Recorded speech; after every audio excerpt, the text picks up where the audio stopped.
उस महर्षि दयानंद पर ऐसी गुरु कृपा हुई कि वो समाज के लिए एक उदाहरण बन गए और 19वीं शताब्दी के सबसे बड़े महापुरुषों की श्रेणी में ऋषि दयानंद का नाम आता है।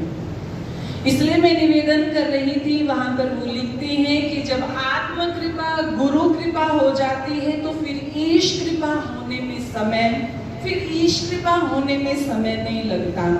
और आप सुन रहे होंगे कल से, उस ईश की कृपा के बिना ये मनुष्य भले ही अपने जीवन के अंदर कितनी ही भौतिक उन्नति को प्राप्त कर ले, लेकिन उस ईश की कृपा के बिना जो आत्मिक शांति होती है, व्यक्ति उसके बिना अधूरा ही रहता है जब तक वो प्राप्त नहीं होती है। क्योंकि देखो, दो शब्द होते हैं, हम जैसे किसी से बात करते हैं ना, तो हम ये पूछते हैं जीवन में सुख शांति है, ये पूछते हैं ना, सुख शांति है। ये दोनों शब्द एक नहीं है, ये दोनों अलग है।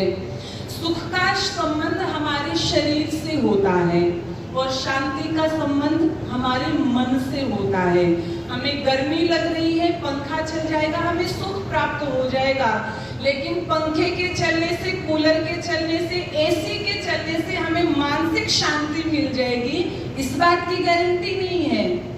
इसलिए सुख अलग है और शांति अलग है। सुख तो मनुष्य इन भौतिक साधनों को प्राप्त करके, उनको इकट्ठा करके ले लेता है, लेकिन ये शांति तो उस ईश की कृपा से ही प्राप्त होती है। और ध्यान रखना, उस ईश की कृपा का पात्र बनना पड़ता है, अपने आप नहीं होती है, बनना पड़ता है। स्वामी दर्शनानंद जी हुए, उनके जीवन की घटना आती है। जब ऋषि दयानंद के उस बात को पढ़ते हैं ना, जो सत्यार्थ प्रकाश में वो लिखते हैं कि उस ईश्वर की भक्ति का क्या लाभ है, तो ऋषि दयानंद वहां कहते हैं कि हिमालय पर्वत जैसी भी समस्या आती है तो उस व्यक्ति को वो समस्या राई के जैसी लगती है। इतना आत्मिक बल वो परमपिता परमेश्वर बढ़ा देता है।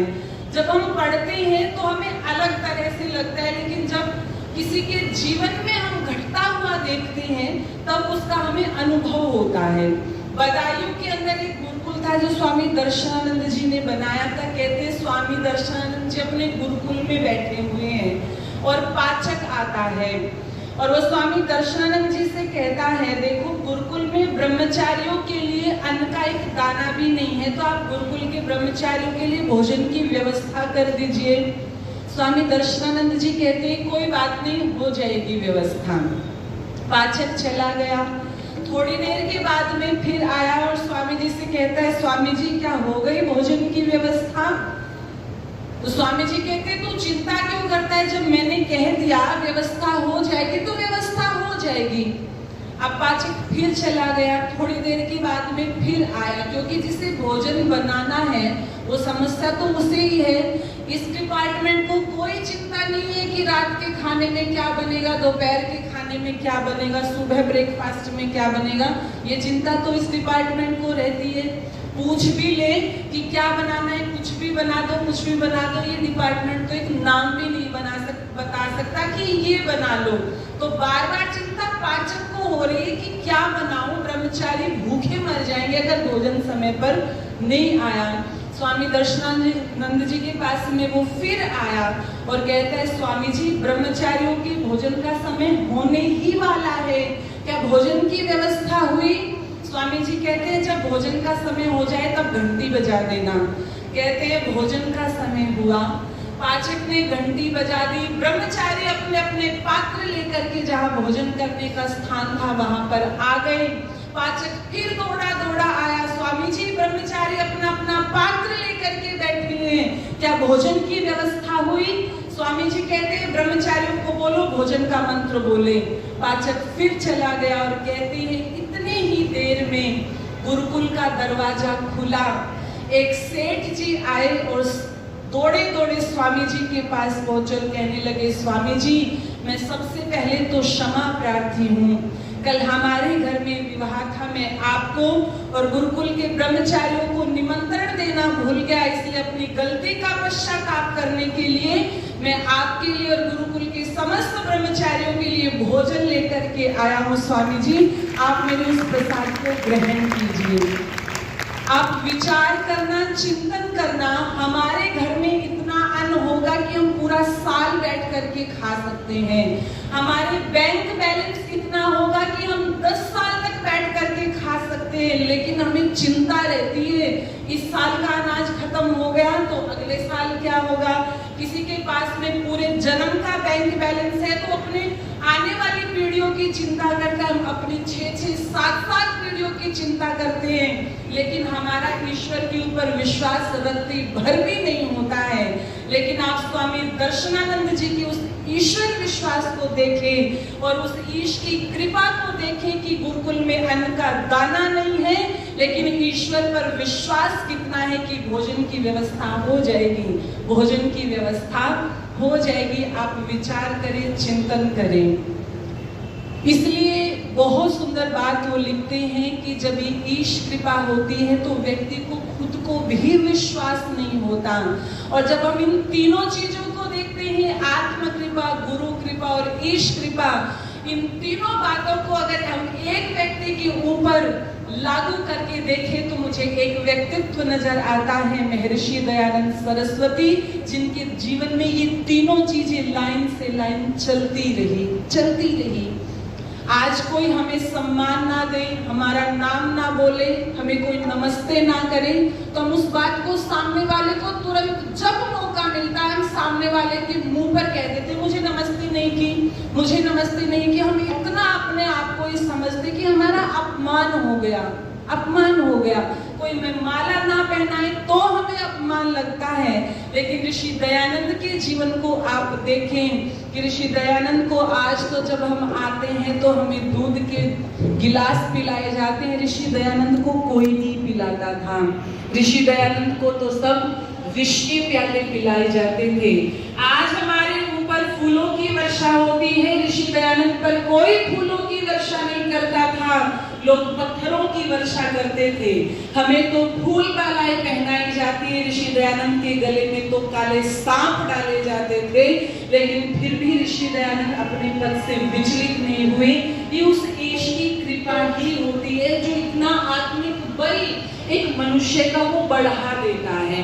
वो आत्मिक बल ही है कि श्री राम जिसको राजा बनना है लेकिन 14 वर्ष का वनवास हो जाता है और वो अपने मुख से कुछ भी नहीं कहते हैं, अपने पिता की एक बार कहने से वन की तरफ चल पड़ती है। अभी तू यहाँ तक कह देती है, माँ यदि मेरे पिता कहे तो पर्वत की चोटी से नीचे कूद जाएगा ये राम, यदि मेरे पिता दशरथ कहे तो हलाहल विष को पी जाएगा ये राम, यदि मेरे पिता दशरथ कहेंगे तो धधकती हुई अग्नि में कूद जाएगा ये राम।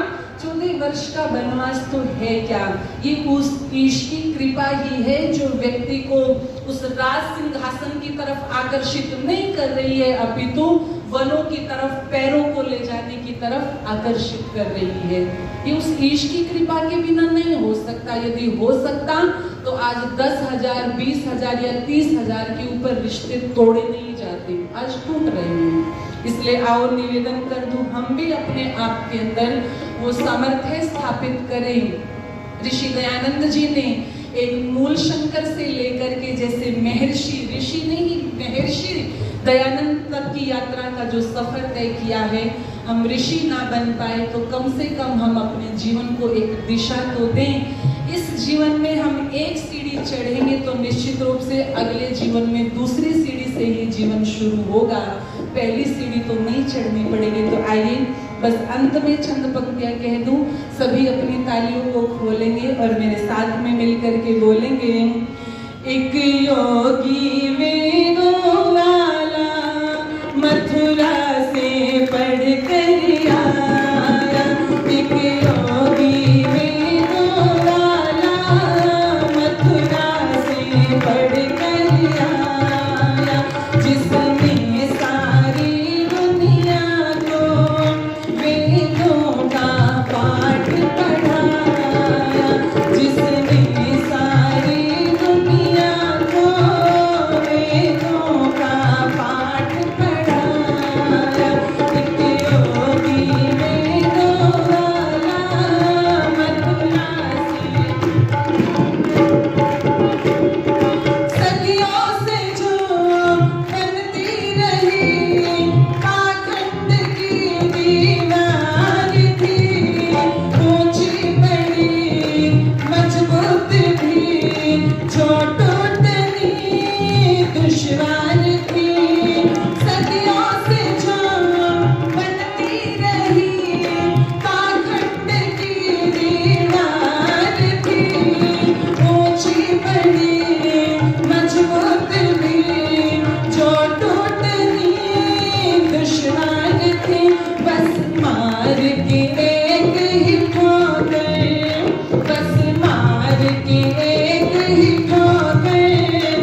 पथिक भूले को, हर एक पथिक भूले को, जिसने मार्ग दिखलाया। हर एक पथिक भूले को, जिसने मार्ग दिखलाया।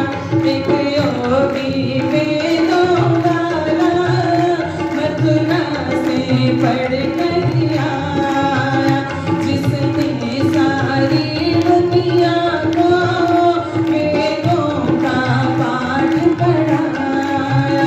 जिसने सारी दुनिया को वेदों का पाठ पढ़ाया।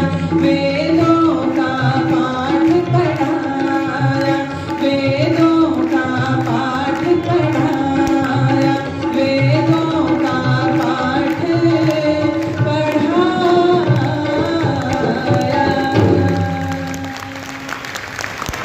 आइए हम भी अपने जीवन के अंदर प्रेम मार्ग से अपने जीवन को श्रेय मार्ग का पथिक बनाते हुए चलें।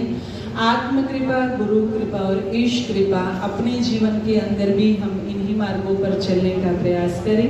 बड़े ही धैर्य और श्रद्धा से आप सभी ने सुना है। आर्य समाज नागौरी गेट की समस्त पदाधिकारियों का मैं हृदय की गहराई से धन्यवाद करती हूँ कि जिन्होंने सौभाग्य दिया कि कुछ विचार मैं आप लोगों के मध्य में आकर के रख सकूं। सभी का बहुत बहुत धन्यवाद।